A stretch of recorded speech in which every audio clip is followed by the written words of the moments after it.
Hey y'all, it's story time around the fire table. Tonight I'm going to tell you all a little short story about something that happened to me back when I was in the taxidermy business. I had clients from all over the country, some from all over the world. And so, back then spam calls weren't a thing, not near as bad as what they are now anyway. You'd always get the calls about, hey, do you want to, buy advertising on a pen or something like that. But, it wasn't spam calls like it is today. And so, because of those two reasons, I answered every phone call no matter what time it was. I would answer the phone because I never knew, if I had a client from out of state or something in hunting and they were going to call me and, say they're coming by or whatever. I mean, it happened all the time, get up 2 or 3 o'clock in the morning, go meet somebody up out at the shop and drop something off. I mean, it wasn't uncommon. So always answer the phone. So this one night,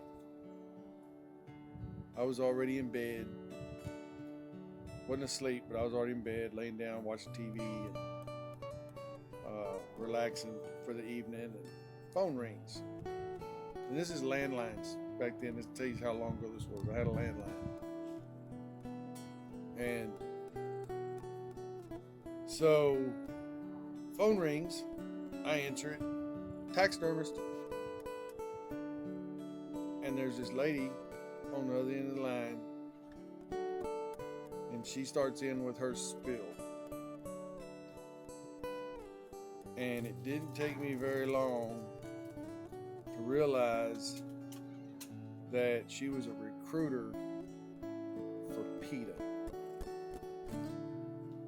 Now, how they got my phone number or whatever, I guess, it wasn't a business number. It was just my personal phone number. So I guess, they have no idea. Anyway, this lady's a recruiter for PETA. So when I realized that, I didn't shut her down.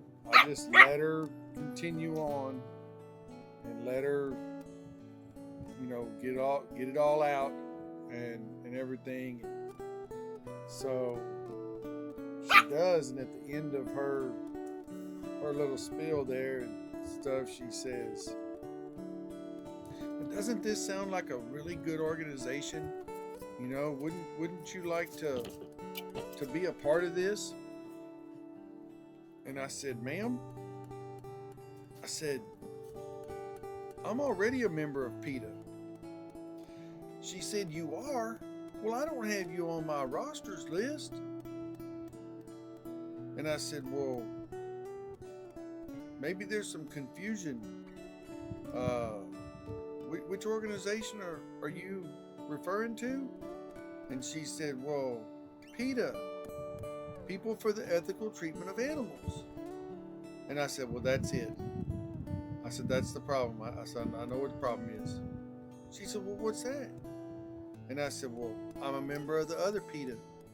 She said, "The other PETA?" I said, "Yeah, the other one." And she goes, "There's not another one. There's only one." I said, "Oh, no, ma'am." I said, "There's at least two, because I'm a member of the other one." And she said, "Well, is it PETA?" I said, "Yes, ma'am." "Well, what does it stand for?"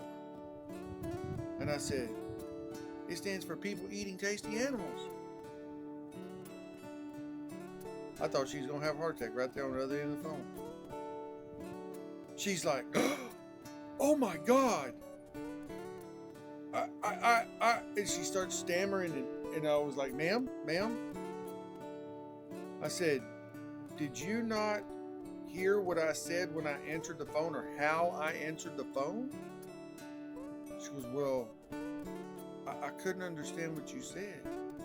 And I said, "I answer it just like I do every single time it rings. I say, 'Taxidermist.' I said, I make my living with dead animals." Click. And it was just comical. You know, it's, you know, they're doing their job, I guess, and everything, but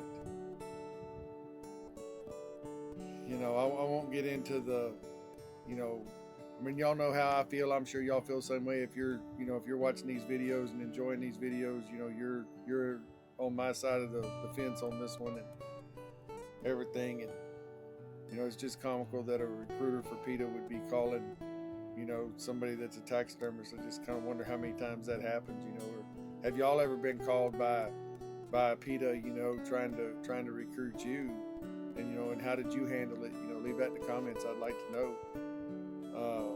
And don't forget to like and subscribe too, because I really need some help building this channel. It's going pretty good, but we'll get there. We'll get the word out. Let y'all enjoy these stories. But one more little story about PETA.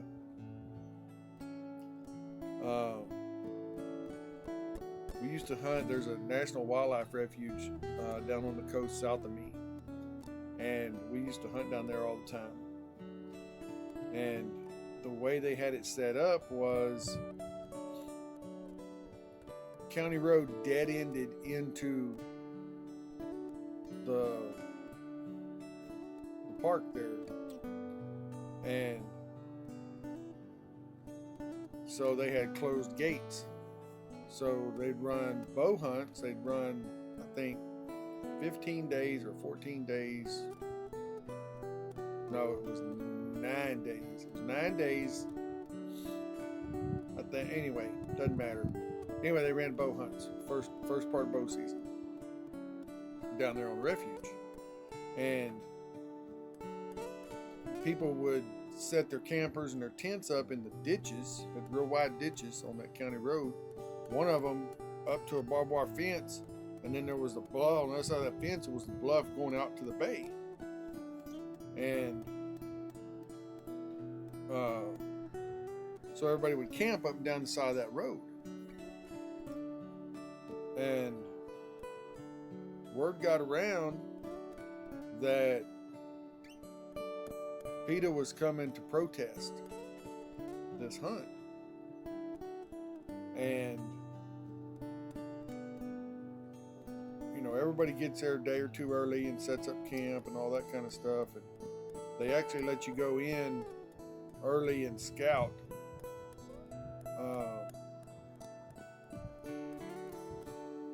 So we talked to the federal game warden who was over the refuge, and he's like, "Yeah, we got word of it, and you know, we think we've got it shut down, but we're gonna keep an eye on it, and if they show up, we will shut it down. They will not impede y'all coming in here to hunt." Okay.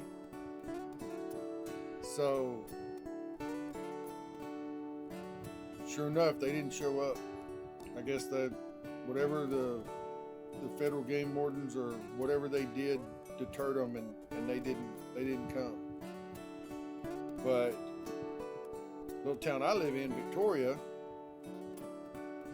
I guess they were already in town in Victoria. Victoria's the closest bigger town to the refuge, and I guess they were already in Victoria when they got shut down, because that weekend was opening weekend of bow season. I don't remember what years. This is back in, you know, the early 90s or something like that.